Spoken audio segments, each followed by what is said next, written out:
Electoral bonds పేరుతో YCP అక్రమాలకు పాల్పడుతోందని TDP అధినేత చంద్రబాబు ఆరోపించారు. విరాళాల పేరుతో దాదాపు 160 కోట్ల గాంబర్లు ద్వారా వసూలు చేసిందన్నారు. ఇక దోచుకు తిన్న సొమ్ముతో విచ్చలవిడిగా ప్రచారం కోసం ఖర్చు చేస్తున్నారని మండిపడ్డారు. 5 ఏళ్లలో వైసీపీ చేసిన ఘోరాలకు ఒక్క సీట్ కూడా గెలిచే అర్హత లేదన్నారు. మాకు 2 సంవత్సరాలకు ఒకసారి మెంబర్షిప్ డబ్బులు ఇస్తారు. ఆ డబ్బులు ఖర్చు పెడుతున్నాం.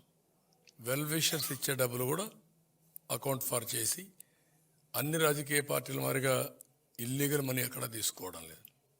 వైఎస్ఆర్ కాంగ్రెస్ పార్టీ మనం చూశారు. 160 కోట్ల రూపాయలు బాండ్స్ తీసుకున్నారు. ఎవరి దగ్గర? ఆన్లైన్ గ్యాంబ్లర్స్ దగ్గర డబ్బులు తీసుకొని విలువల గురించి మాట్లాడుతున్నారు. అంటే నీ ఉద్దేశం ఏంటి? ఊరికే ఇస్తాడు వాడు 160 కోట్లు. 160 కోట్లు ఇచ్చాడంటే నీకు నువ్వు ఆన్లైన్ గ్యాంబ్లింగ్ కోసం యాక్సెప్ట్ చేశావు. సమయం కోసం వెయిట్ చేస్తున్నావు. అలాంటి దుర్మార్గమైన ఆలోచనలు చేయడం, క్యాసినోలు పెట్టడం, ఇలాంటి నీచమైన పనులు చేయడం చాలా బాధాకరం. ఓడిపోతామని భయం ఉంది. ఓడిపోతామంటే మళ్ళా తగులుకోకుండా ఉండడానికి ఏం చేయాలో అన్ని ప్రయత్నాలు చేస్తామంటే కనబడొస్తా ఉంది. లేకపోతే అవసరం లేదు. దీన్ని బట్టి చూస్తే అన్ని వర్గాల్లో ఇప్పుడు కనపడేదంతా టీజరే చూశారు. రియల్ సినిమా ఇంకా రాబోతుంది. డే బై డే మీరే చూడబోతున్నారు. అది వాళ్ళకి అర్థమైపోయే సీన్ అంతా.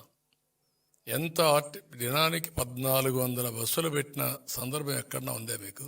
ఎవ్రీడే 10 కోట్లు 15 కోట్లు బిర్యానీ, లేకుంటే క్వార్టర్ బాటిల్, లేకుంటే హాఫ్ బాటిల్, లేకపోతే వాళ్ళకందరికీ ఫ్రీ బస్సులు. అంటే ఇంత డబ్బులు విచ్చలవిడిగా ఖర్చు పెడుతున్నాం అంటే ఎక్కడి నుంచి వచ్చింది డబ్బులు? కామన్ మ్యాన్కి అర్థం కదా. ఈ సిద్ధం అంటూ తిరుగుతూ ఇవన్నీ చేసి నీళ్లు ఇవ్వకుండా మభ్యపెట్టి ఇంకా పోలీసుల్ని బెదిరించి బ్లాక్మెయిల్ చేసి కొంతమంది టెయింటెడ్ ఆఫీసర్లు పెట్టుకొని వాళ్ళ ద్వారా ప్రెషర్ మౌంటప్ చేస్తున్నారు. I'm very clear. ఏది పనిచేయదు.